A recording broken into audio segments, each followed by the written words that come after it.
Hi guys, welcome back to స్వాత్ర kitchen. ఇవాళ మన రెసిపీ ఎగ్ ఫ్రైడ్ రైస్.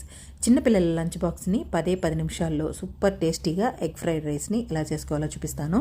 చాలా టేస్టీగా చాలా బాగుంటుంది. సో ముందుగా అయితే ఎగ్ ఫ్రైడ్ రైస్ని ఎలా చేసుకోవాలో చూద్దాం. ఒక గ్లాస్ బాస్మతి రైస్ని ఉడికించి చల్లార్చింది ఒక బౌల్లోకి తీసుకున్నాను. సో మీరు నార్మల్ రైస్ తీసుకోవచ్చు. గ్యాస్ మీద ఒక నాన్ స్టిక్ కడాయిని పెట్టుకోండి. అందులోకి 100 గ్రామ్స్ ఆయిల్ వేసుకోండి. ఆయిల్ హీట్ అయిన తర్వాత 1/2 టేబుల్ స్పూన్ ఆవాలు, 1/2 టేబుల్ స్పూన్ జీలకర్ర వేసుకొని చిటపటమన్న తర్వాత 5-6 పచ్చిమిర్చి చిలుకల్ని, అలాగే ఒక చిన్న కప్పు సన్నగా కట్ చేసుకున్న బీనీస్ని, ఒక చిన్న కప్పు సన్నగా కట్ చేసుకున్న క్యారెట్ని వేసుకోండి. ఒక రెమ్మ కరివేపాకు వేసుకొని 10 నిమిషాల పాటు కలుపుతూ ఫ్రై చేసుకోండి. పచ్చివాసన పోయి చక్కగా ఫ్రై అయ్యేదాకా ఫ్రై చేసుకున్న తర్వాత ఇందులోకి 4 ఎగ్స్ని బ్రేక్ చేసి వేసేసుకోవాలి.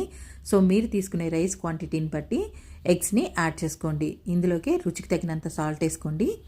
1/2 టేబుల్ స్పూన్ పసుపు, 1/2 టేబుల్ స్పూన్ కారం వేసుకొని కలుపుతూ ఫ్రై చేసుకోండి. ఎగ్ని మరీ చిదిమేయొద్దు, కొంచెం పెద్ద పీసెస్ ఉండేలాగా చూసుకోండి. చిదిమేయడం వల్ల రైస్లోకి కలిసిపోతుంది. పెద్ద పీసెస్ అయితే ఎగ్ ఫ్రైడ్ రైస్లోకి చక్కగా కనిపిస్తూ బాగుంటుంది. సో ఎగ్ అంతా చక్కగా ఫ్రై అయిపోయిన తర్వాత ఇందులోకి 1/2 టేబుల్ స్పూను కారం వేసుకోవాలి. వేసుకొని ఒకసారి కలిపిన తర్వాత ఇందులోకి ఉడికించి చల్లార్చిన రైస్ని వేసుకోవాలి.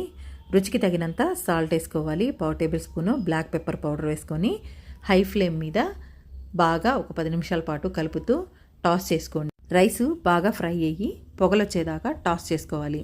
బాగా పొగలొచ్చి టాస్ అయిపోయిన తర్వాత ఫైనల్గా కొత్తిమీర జల్లేసి గ్యాస్ ఆఫ్ చేసేసుకొని లంచ్ బాక్స్లోకి పెట్టేసుకోవడమే.